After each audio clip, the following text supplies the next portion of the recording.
অঞ্চলের আজকের এই চার নম্বর অফিসের উদ্বোধনী অনুষ্ঠানের সম্মানিত পরিচালক, এই অনুষ্ঠানের সম্মানিত সভাপতি, সম্মানিত থানা আমির এবং থানা সেক্রেটারি এবং থানার টিম সদস্য বৃন্দ, উপস্থিত জামাত ইসলামের এই এলাকার ভাইয়েরা এবং সম্মানিত এলাকাবাসী, আসসালামু আলাইকুম ওয়া রাহমাতুল্লাহ।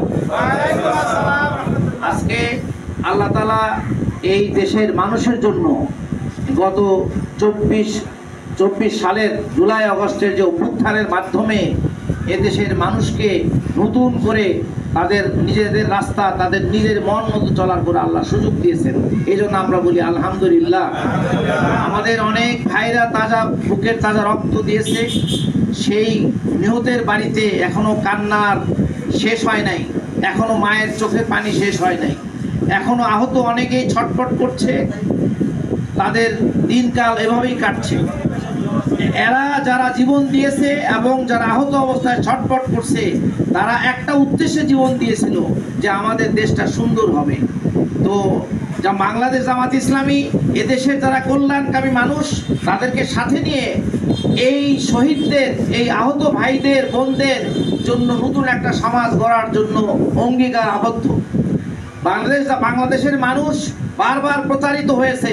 ব্রিটিশ থেকে স্বাধীনতা পেয়েছে 47 সালে। এদেশের মানুষ একটা সুন্দর সমাজ, ইসলামের ভিত্তিতে সমাজ আশা করেছিল, কিন্তু তারা প্রতারিত হয়েছে। 71-এ আরেকবার প্রতারিত হয়েছে। তারপরে 54 বছর পার হয়ে গেল, এই দল আসলো, সেই দল আসলো, সবাই মানুষকে প্রতারণা করলো। বাংলাদেশ জামাত ইসলামী যে কথাগুলো তাদের প্রতিষ্ঠার পর থেকে মানুষদেরকে বলে এসেছে যে আমরা আল্লাহর বিধান, কোরআনের ভিত্তিতে একটি কল্যাণকর সমাজ গঠন করতে চাই, কিন্তু অনেক মানুষকে এদেশের কিছু মিডিয়া তারা বিভ্রান্ত করেছে। বিভ্রান্তির কারণে অনেকে ইসলামের কল্যাণগুলো বুঝতে পারে নাই, কিন্তু এখন দেশের মানুষের চোখ খুলেছে বলে মনে হয়। তারা জামাত ইসলামীকে ডেকে ডেকে বুকে জড়িয়ে ধরছে এবং তারা মনে করছে একমাত্র আস্থার জায়গা হলো বাংলাদেশ জামাত ইসলামী। বাংলাদেশ জামাত ইসলামীর যে কাজগুলো তারা করতে চায়, এগুলো তাদের নিজস্ব প্রোগ্রাম নয়, কোনো মানুষের প্রোগ্রাম নয়। তা আল্লাহর বিধান, রসুলের বিধান, এইগুলোকে এই সমাজে চালু করতে চায়। আল্লাহর বিধান তো কারো ব্যক্তিগত সম্পত্তি নয়, আল্লাহর বিধান সকল মানুষের। এখন কেউ যদি আল্লাহর রহমত, আল্লাহর থেকে কল্যাণ না নেয়, তাহলে তো তারা বঞ্চিত হবে। এবং এদেশের মানুষ না বোঝার জন্য এই গত 50-55 বছর ধরে তারা নিজেরা কষ্ট করছে এবং কষ্টের শিকার হচ্ছে। বাংলাদেশ জামাত ইসলামী যেটা করছে সেটা হলো আল্লাহর বিধানের এবং রসুলের বিধানের কল্যাণগুলোকে তারা চোখে আঙ্গুল দিয়ে মানুষদেরকে দেখায় দেয়, এটা হলো কল্যাণের পথ।